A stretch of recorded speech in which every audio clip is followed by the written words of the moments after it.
Assalamualaikum warahmatullahi wabarakatuh. Selamat malam.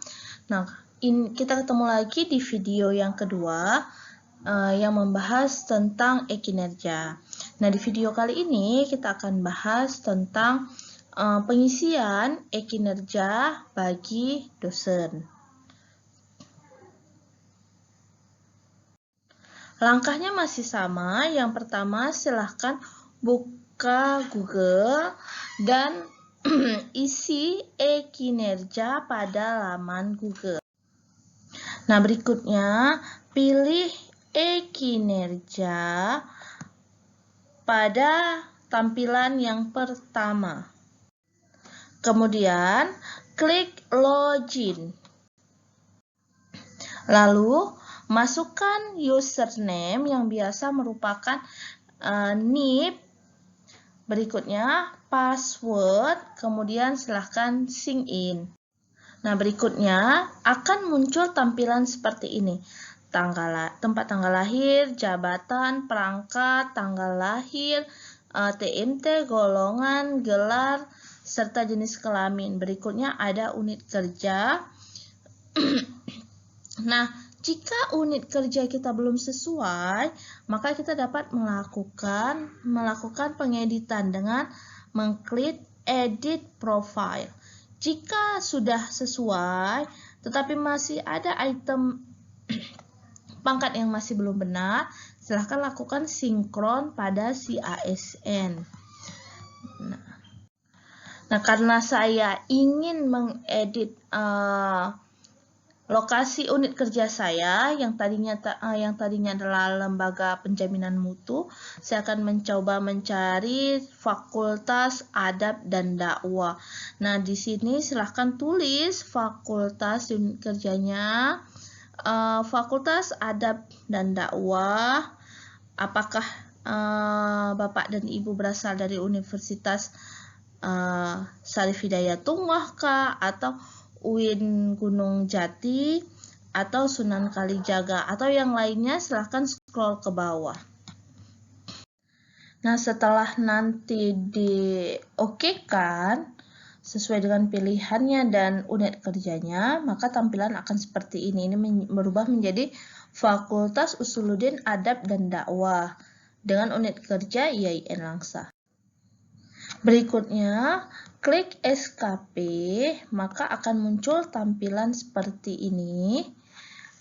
Daftar SKP, kemudian jika Bapak Ibu yang belum menambahkan periode, silahkan klik tambah periode, pilih data kuantitatif seperti di video yang lalu.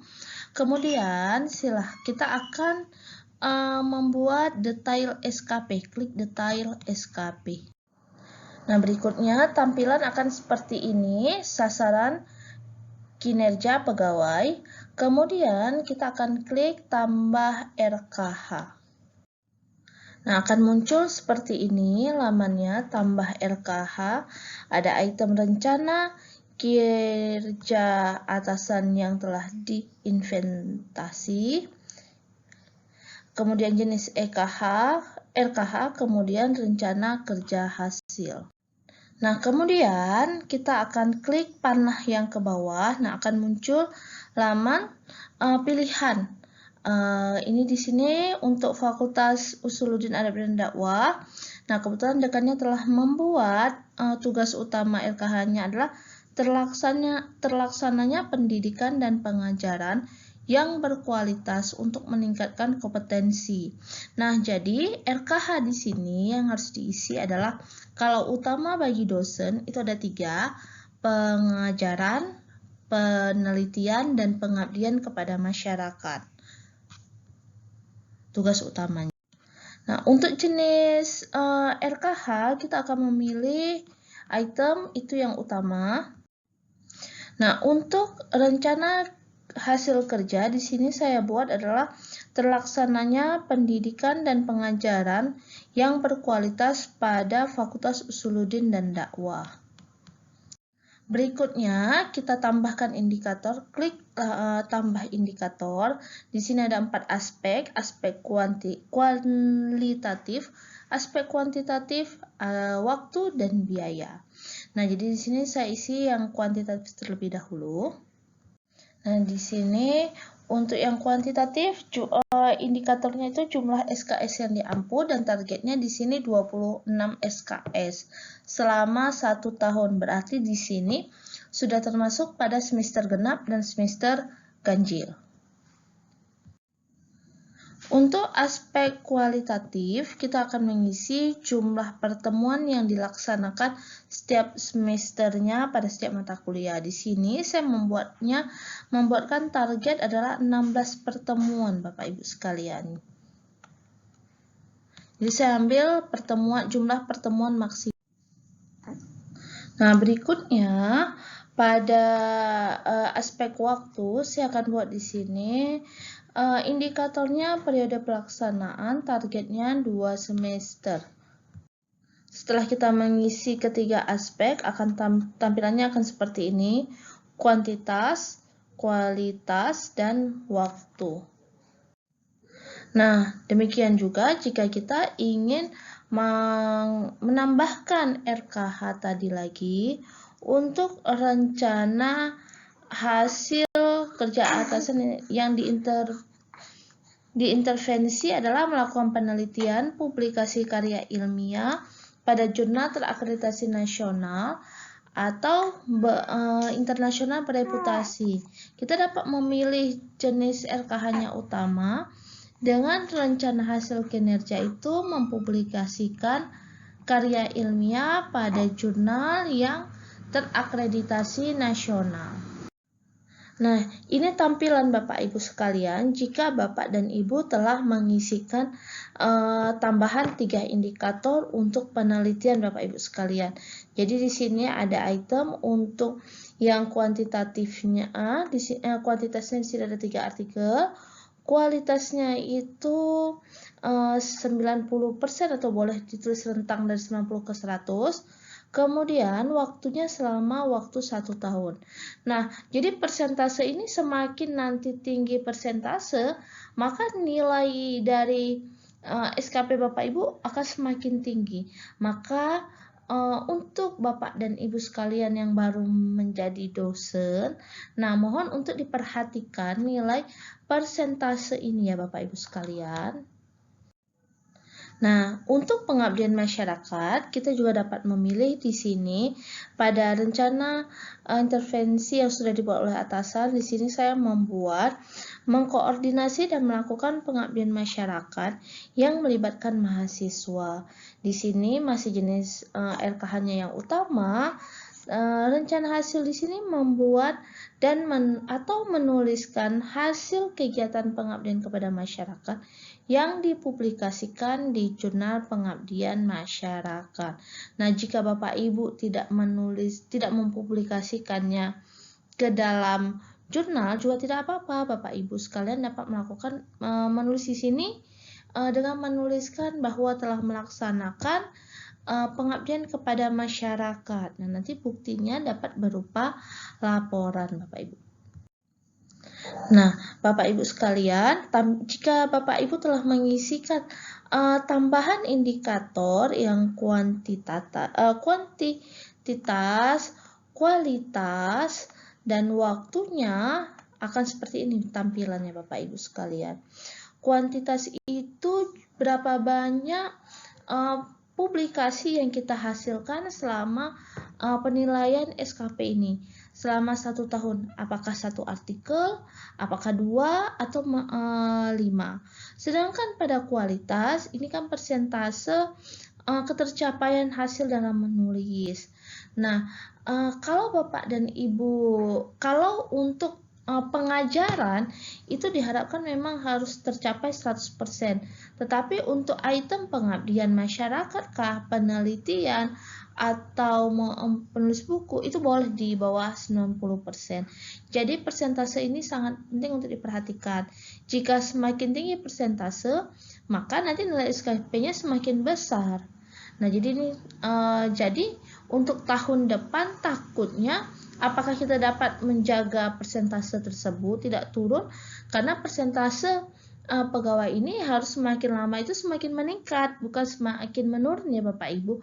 Jadi mohon untuk diperhatikan SKP-nya. Ini saya buatkan di sini 100%, ini sebagai contoh. Bapak Ibu boleh menuliskan di sini 90, 85K atau 91. Bapak Ibu. Nah, untuk sebelum kita melakukan pengajuan SKP, Bapak dan Ibu sekalian harus membuat lampiran dukungan sumber daya. Ini kita klik edit, kemudian nanti diisi tambahan lampirannya apa. Nah, juga skema pertanggungjawabannya juga lakukan diedit. Nah, kemudian konsekuensinya apa. Kalau Bapak Ibu sudah mengklik edit, maka tampilan laman akan seperti ini Bapak Ibu. Jadi akan ada tertulis di sini edit lampiran. Nah, dukungan sumber daya. Silahkan Bapak Ibu tuliskan di sini item dukungan sumber daya. Nah, ini wajib diisi Bapak Ibu sekalian. Karena ini terkait dengan peraturan yang dikeluarkan oleh pemerintah terkait tentang dukungan sumber daya, skema, dan konsekuensi yang seandainya SKP ini tidak dijalankan, kira-kira konsekuensinya apa? Dukungan apa yang perlu, dukungan sumber daya apa yang dibutuhkan agar SKP ini terlaksana? Nah, demikian Bapak Ibu ya. Saya berikan contoh yang sudah terisi Bapak Ibu.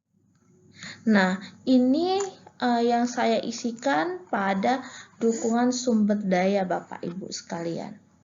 Nah, setelah kita klik OK Bapak Ibu sekalian, tampilannya akan seperti ini Bapak Ibu. Nah, jadi lakukan juga pada skema pertanggungjawaban dan konsekuensinya. Di sini dukungan sumber daya, karena di sini saya sebagai dosen, maka yang saya butuhkan sumber daya yang saya butuhkan adalah itu untuk anggaran itu pada tim penelitian, mahasiswa dan tim dosen pada proses pelaksanaan penelitian, kemudian pada saat melakukan pengabdian kepada masyarakat. Nah, dukungan peralatan yang saya tulis di sini adalah printer, ATK, laptop, media ajar, dan infokus. Nah, sedangkan sarana prasarana, karena saya sangat membutuhkan WiFi, maka saya tuliskan di sini saya butuhkan adalah WiFi, ruang kerja yang nyaman, ruang kelas yang kondusif untuk kegiatan belajar dan pembelajaran. Nah, sementara skema pertanggungjawabannya saya buat di sini. Laporan bulanan, presensi pada aplikasi pusaka, jurnal perkuliahan, nilai, EDOM, laporan kegiatan, dan publikasi jurnal Bapak Ibu sekalian. Nah, konsekuensinya sih saya isikan, konsekuensinya di sini ada 2 yang saya buatkan, yaitu yang pertama diberikan peningkatan kompetensi melalui pelatihan. Ini untuk konsekuensi yang positif. Sedangkan yang negatif adalah diberikan surat peringatan atau teguran atau pemotongan tunjangan kinerja. Nah, selanjutnya kita scroll ke atas untuk kita ajukan SKP kita. Jadi, silahkan Bapak Ibu sekalian untuk klik SKP dengan memastikan terlebih dahulu bahwa RKH yang sudah Bapak Ibu buat tadi, SKP yang Bapak Ibu buat tadi, itu sudah benar. Jika Bapak Ibu sekalian sudah meyakini benar, tidak ada penulisan yang salah, persentase yang sudah benar Bapak Ibu, silahkan ajukan SKP dengan mengklik ajukan SKP.